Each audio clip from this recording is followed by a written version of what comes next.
If you're over 50 and you think you don't have time to work out, this video is for you. In the next 10 minutes, I'm going to build you real strength, protect your joints, make you feel more energized than you've ever been before. No equipment, not getting on the floor. Let's go. I'm Patrick. I create workouts specifically for people over the age of 50 who want to stay fit, healthy, play with their kids, their grandkids, live longer, live healthier, and overall live better. If you are that person, please hit that subscribe button and share the love. Number one exercise, simple for over 50s, seated march. What do I mean by that? Seated marching is grab a bench, grab a chair, whatever you have.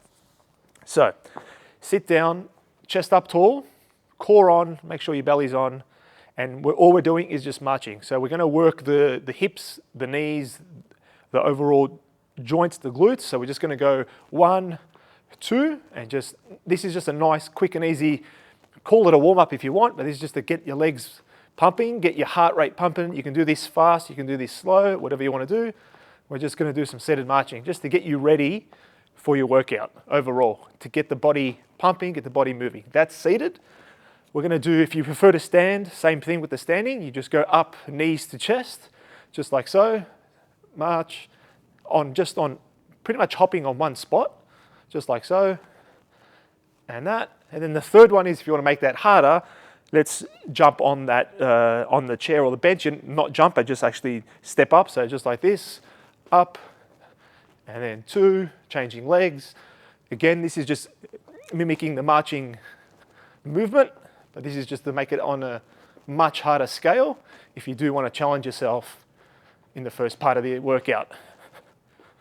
Okay, number 2 on the list, quick and easy workout. Sit to stand or squat to stand. So behind the chair or the bench, you can have your hands on your shoulders, sit your bum back, and then try and sit on that bench behind you or the chair behind you. Once your bum touches the bench, come back up straight through, touch, up, squeeze your hips and your glutes, push your hips forward, just like so. Simple and easy workout, no equipment. How to make this better? Grab a band, go round your knees, simple, legs apart, bum back, squat. Now the reason why I put the band around my knee is to really fire and activate the glutes. You've seen me do these in previous videos, just to really drive through the band and really isolate the glutes, which is what we're trying to build, especially when we're doing legs over the age of 50. Exercise number 3, wall push-ups. What do I mean by this? Stand pretty much a step forward from a wall.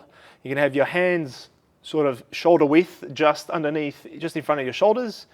You're going to go straight against the wall, find a wall, lean back, and you're going to just do a simple wall push-up. Get nose to the wall, just like so. Keep your elbows tucked in towards your chest, so it's more of a push-up, proper push-up rather than a shoulders push-up, which is what a lot of people get mistaken wrong. To get this harder, come to a bar, get it on a lower scale, so it gets deeper, lean back, and then drive your chest through the middle of the bar, just like so. Exercise number 4, I'm going to call this a standing hip hinge. But what I mean by this, I'm standing against a wall because you're going to use the wall as a guide as to see how far you need to sort of push your hips back. So this is the start of the movement of a deadlift, but the way I explain it is you're going to say feet shoulder width apart, hands on shoulders or hands on hips, depending on what you want to do, slight bend in the knees, and then you're literally hinging from the hips. So you're going to try and put your bum back, try and touch the wall, and once you do touch the wall, you're going to hold for 2 seconds, 1, 2, and then come back. That is the beginning of a standing hip hinge. That's the beginning of a deadlift. That's this first movement that we all should know once we're learning how to do a deadlift. I'll go a little bit further back to away from the wall to make the thing harder. So bend the knee and then stick your bum back. You're going to try and reach for the wall. So see how now I'm a little bit deeper. I feel it more on the glutes and the hamstrings, which is where I'm supposed to be. And then to make, again, the next step, hands straight in the air, hold for 1, 2, 3, come back up. So these 2 different variations of the hip hinge, but that's just to practice the movement to begin to learn how to deadlift once you get to that level as well. Number 5, last exercise, calf raises. Now, I prefer to do this on the machines, but if you don't have a machine, it's no equipment day, we're just going to go with it. So find a bench, find the legs of the bench, bring your toes against that bench, and you're going to come up, hold, 1, 2, come back down. I want you to go really deep, feel the stretch first into your calves, lean forward so you get the stretch all the way up, almost behind the knee, and then you're going to raise, hum up, hold, 1, 2, back down again. So again, up on your toes, hold, and then you drop down. Up, hold, down. Up, down. You can hold, I prefer 2-second holds. If you can do 5-second holds, that would be great, but you can stick with 2, and that should be enough.